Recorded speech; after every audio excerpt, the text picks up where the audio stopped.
WW de volta. Uma pesquisa do Datafolha mostrou que a maioria dos brasileiros é contra perdoar juridicamente os responsáveis pelos ataques às sedes dos três poderes no dia 8 de janeiro. Nós preparamos uma arte com os números. Acompanhem aqui comigo. A anistia para os envolvidos é rejeitada por 63% dos entrevistados. Já 31% dos ouvidos são a favor do perdão e 2% se dizem indiferentes. 4% disseram que não sabem opinar. A pesquisa também detalhou a questão da anistia entre os eleitores do presidente Lula e do ex-presidente Jair Bolsonaro. Vamos dar uma olhadinha nesse recorte mais específico. Entre o eleitorado de Lula, são contra a anistia 71% dos entrevistados e a favor 25%. Já entre o eleitorado de Jair Bolsonaro, 53%, um pouquinho mais que a metade, são contra anistiar os responsáveis pelos ataques às sedes dos três poderes e 44% são a favor. Um último recorte aqui do Datafolha, a gente tem esse último recorte, que é a percepção dos brasileiros sobre o objetivo dos atos de vandalismo contra a sede dos três poderes. Para 30% dos entrevistados, o ataque foi uma tentativa de golpe de Estado. Agora, para a maioria, 65%, foi um ato de vandalismo. 5% não souberam responder. A pesquisa foi feita entre os dias 19 e 20 de março, com 2.002 entrevistados. A margem de erro é de 2 pontos percentuais para mais ou para menos. Thaís Herédia, vamos começar com a última tela, que eu acho que talvez é a que nos chame mais atenção, de que a maior parte das pessoas acha que tudo que aconteceu ali no dia 8, realmente quebradeira, esse o nome, mas dos prédios, símbolos da democracia brasileira, foi um ato de vandalismo. Por que dessa percepção? Eu acho que ela revela um problema de percepção e de compreensão do valor das instituições, né?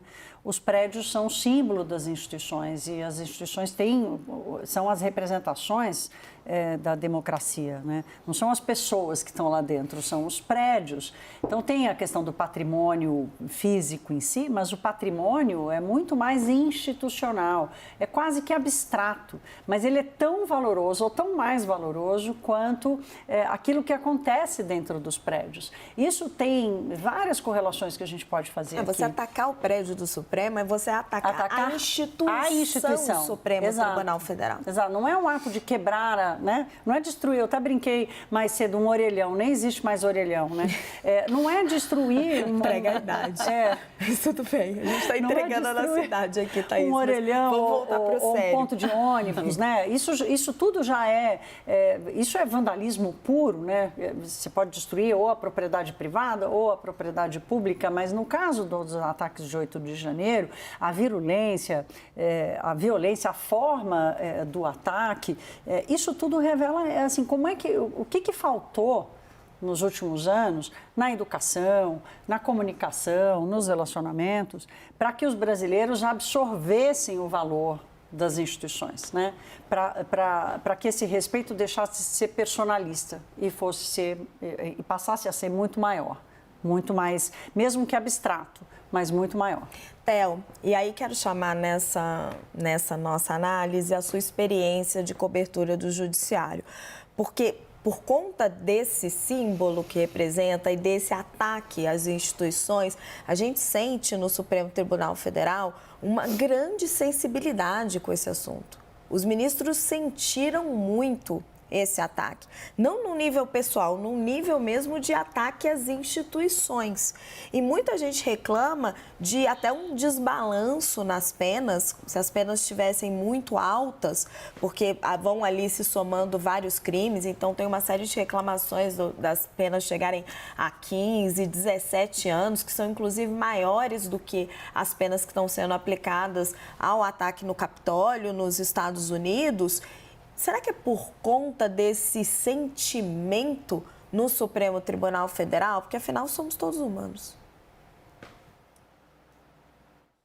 E foi dos 3 prédios públicos que representam os 3 poderes o que foi mais destruído, que foi quase que completamente depredado. O plenário foi arrasado pelos radicais. Assim, a baia de trabalho onde eu passei 2 anos trabalhando todos os dias totalmente destruída. Isso tem um impacto para os próprios ministros e houve uma resposta institucional sob aquele slogan da democracia inabalada, de o Supremo Tribunal Federal abrir a sessão de reabertura dos trabalhos do Judiciário de 2023, com o plenário ainda sendo quase que completamente finalizado depois da barbárie que aconteceu por lá. Mas eu acho que um ponto que a gente tem que tocar nossa, mas a imprensa fala muito disso. Nossa, mas o Supremo Tribunal Federal tem que falar que não cabe uma atuação das Forças Armadas como poder moderador? Precisa falar, porque essa pesquisa da Datafolha, ela mostra que 1 ano e meio depois, quase, esse é um tema que ainda não foi totalmente absorvido pela população, a dimensão, a gravidade desse caso. Então, é repetitivo, mas é nossa função mostrar que, de fato, aconteceu algo gravíssimo, uma tentativa de abalar o regime democrático brasileiro, porque ao atacar os prédios, você está atacando o Supremo Tribunal Federal, o Congresso Nacional e o Palácio do Planalto, a Presidência da República, é um ataque a essas 3 instituições que são um pilar da democracia brasileira. Então, é importante que se bata sempre nessa tecla para que entre na cabeça das pessoas que não se tratou apenas de uma vandalização, de uma deterioração, de uma depredação dos prédios públicos. Chama a atenção esses 2 pontos nessa pesquisa Datafolha. Não só a porcentagem de pessoas favoráveis a anistiar dentro dos eleitores do ex-presidente da República, Jair Bolsonaro, mas também essa percepção da tipificação penal, ou seja, para uma parte, e houve uma divisão com relação a isso, não se tratou de um golpe de Estado, mas sim de apenas uma depredação do patrimônio público. Agora, Theo... Por que é importante a gente bater nessa tecla? Porque é uma narrativa... Mas é que isso não justificaria um abuso na pena, certo? Todo esse sentimento que a gente está mencionando. E existe essa discussão também. Claro. E é uma grande crítica que é feita, inclusive por juristas, ao Supremo Tribunal Federal nessa dosimetria. Ou seja, pessoas, e essa foi uma das principais questões com relação ao primeiro réu julgado no Supremo Tribunal Federal por executar os atos criminosos e golpistas. Os autos não apontavam prova dele de depredação, mas mostravam que ele havia registrado, ele perambulando pelos prédios públicos em meio à destruição e chamando nas redes sociais, em grupos de WhatsApp, as pessoas a aderirem a isso, mas não havia nenhuma prova, nenhuma digital de destruição dele. Então, de fato, houve uma crítica muito grande ao Supremo Tribunal Federal com relação à dosimetria, com relação aos executores, o que mostra que estabeleceu-se o chão, né? o piso das condenações, ou seja, os financiadores, os incitadores podem pegar uma pena ainda bem maior do que a que foi imposta a essas pessoas. Você vê como um assunto é delicado, né? Porque atinge as instituições, mas mesmo assim você tem que ter cuidado em cada detalhe. Agora, Clarissa, chama muita atenção que nem os apoiadores de Jair Bolsonaro apoiam com tanto vigor a bandeira que ele mesmo levantou da anistia. Esse é um dos pontos que eu acho mais relevantes nessa pesquisa, Raquel, pelo seguinte. Eu acho que esse dado ele evidencia das duas uma. Ou o eleitorado bolsonarista segue ali fielmente apoiando o ex-presidente, está ali firme, dizendo, meu líder, a gente está com ele para tudo, e acha que ele não vai ser condenado e não acredita que ele vai, de fato, ser penalizado por esses atos de alguma forma, que isso, na verdade, não o alcançam. Ou então, em certa medida, Jair Bolsonaro está perdendo alguma adesão na sua base. A atuação da sua base de apoio mais próxima está impondo algum limite e enxergando que, caso ele venha a ser condenado por algum tipo de participação nesses atos ou por uma trama golpista, a própria base dele vai dizer, não, você fez por merecer essa punição.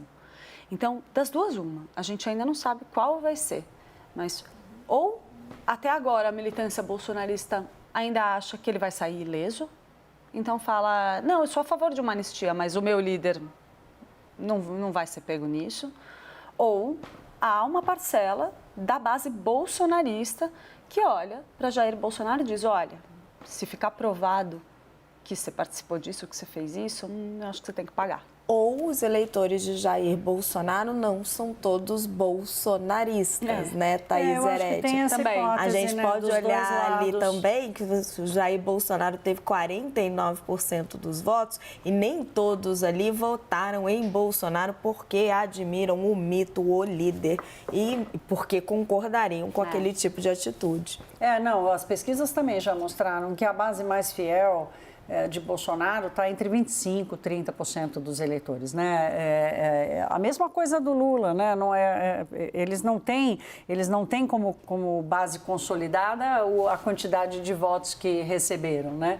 Muita gente votou em Lula sem querer o Lula, mas para não ter Bolsonaro, assim como muita gente votou em Bolsonaro porque não queria Lula. Mas me chamou a atenção o fato de 53% das pessoas serem a favor da pena, né? Ou serem, na verdade, serem contra a anistia para quem praticou, porque talvez tenham enxergado ali a ultrapassagem de todos os limites, né? De todos os limites, inclusive para qualquer discussão, né? E agora, o quanto isso se consolida num não apoio ao bolsonarismo ou reverte o apoio ao bolsonarismo, aí eu já tenho as minhas dúvidas. Mas eu insisto na tecla aqui de uma atuação que eu não consegui enxergar ainda em nenhuma liderança política, numa atuação em defesa das instituições, né? Na defesa da compreensão do que são as instituições. E os embates que a gente assiste hoje, por exemplo, entre Judiciário e o Congresso Nacional, essa briga pelas PECs, né? Estava lembrando aqui a gente discutindo a resposta que o Congresso pode dar com uma PEC que acaba com foro privilegiado, a mesma coisa com a questão do marco temporal, por exemplo. Não, se o Supremo diz uma coisa sobre o marco temporal, a gente vai fazer uma PEC para mudar isso. Se o Supremo fala sobre a descriminalização da droga, a gente faz uma PEC para mudar isso também. Então, isso também gera uma confusão sobre o valor institucional, porque passa a ser uma briga de pautas, uma briga de posicionamento. É interessante porque quando a gente conversa com as lideranças políticas, a percepção deles é que a prisão de Jair Bolsonaro só seria uma eventual prisão compreendida pela população se for por alguma coisa palpável. Jair Bolsonaro é corrupto, está comprovada que a corrupção dele, então está preso. Pela tentativa de golpe de Estado, pelo menos a percepção desses políticos, é que isso não sensibilizaria tanto a população. E aí, se você olha como boa parte da população considera como apenas vandalismo, aí você consegue entender essa percepção política. Gente, acabou o nosso tempo. Eu agradeço a todos pela participação aqui neste feriadão Theo Cury em Brasília, minha amiga Thaís Herédia, querida Clarissa Oliveira e vocês que estão em casa, claro, o WW termina aqui. Uma boa noite.